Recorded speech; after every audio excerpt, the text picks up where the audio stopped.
Hello everyone, welcome you all once again to our this video. Today we are going to discuss about success mantra. After a long experience, after appearing in many examination, the experience I got from it is that मैं काफ़ी examination में बैठा, काफ़ी competitive exam में बैठा, जहाँ पे कुछ जगह मुझे सक्सेस मिली, कुछ जगह पे फेल्योर देखने को मिला। और मैं उसे फेल्योर नहीं कहता हूँ, मैं उसे कहता हूँ कि मुझे नया चीज़ सीखने को मिला, वो नई एक एक्सपीरियंस हमें दिया। तो उस चीज़ को आपके साथ शेयर करूँगा और आपको बताता चलूँ कि आपने देखा होगा कुछ लोग ऐसे हैं जो किसी भी एग्ज़ाम को देते हैं, उसके हर एक एग्ज़ाम निकलते जाते हैं। तो उस तरह से बनने का क्या तरीका है, उस तरीके से हम कब बन सकते हैं, तो आपको बताता चलूँ कि एक फ़ेज़ होता है जब आप उस चीज़ को हासिल कर लोगे, उसके बाद आप कोई भी एग्ज़ाम दोगे, आप उस एग्ज़ाम को क्वालिफ़ाई कर पाओगे। और वो फ़ेज़ क्या है कि जो रिक्वायरमेंट है एग्ज़ाम की, वो आप फुलफ़िल करो, देन एग्ज़ाम आपको सेलेक्ट करेगा और वो आपको मोस्ट वेलकम करता है।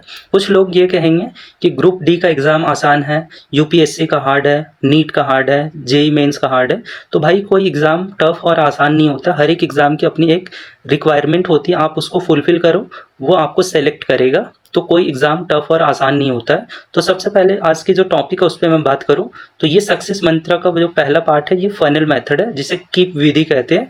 और इसी में एक दूसरा मेथड मैं आपको बताऊंगा, जिससे मैं नाम दिया हूँ बर्निंग प्लास्टिक एक्सपेरिमेंट। इसके बारे में डिस्कस करूंगा। तो सबसे पहले मैं फनल मेथड के बारे में बात करता हूँ। तो फनल मेथड क्या है उसको समझिए आप।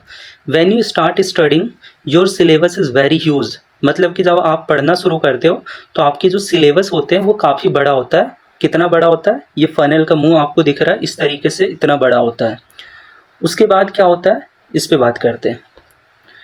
Day by day after you covering your syllabus start reducing, यानी कि दिन प्रतिदिन आप जब अपना सिलेबस को पूरा करते हैं तो आपका जो सिलेबस है वो कम होने लगता है। किस तरीके से कम होगा, वो आप ये स्क्रीन पे देख सकते हैं कि इसका फनल का मुंह बड़ा था और ये उसके नीचे वाला जो हिस्सा इस तरीके से आपका सिलेबस सिकुड़ने लगता है।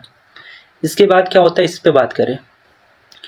Eight last syllabus reduced to a few point, और अंततः जो पाठ्यक्रम है आपका, जो सिलेबस है वो कुछ बिंदु तक हो जाता है, यानी कि बिल्कुल कम हो जाता है। किस तरीके से कम हो जाएगा, जो सिलेबस आपका ये देखिए कीप जो है उसका जो नीचे का पार्ट है देख रहे हैं, वेरी फ्यू, इस तरीके से आपका सिलेबस कम हो जाएगा।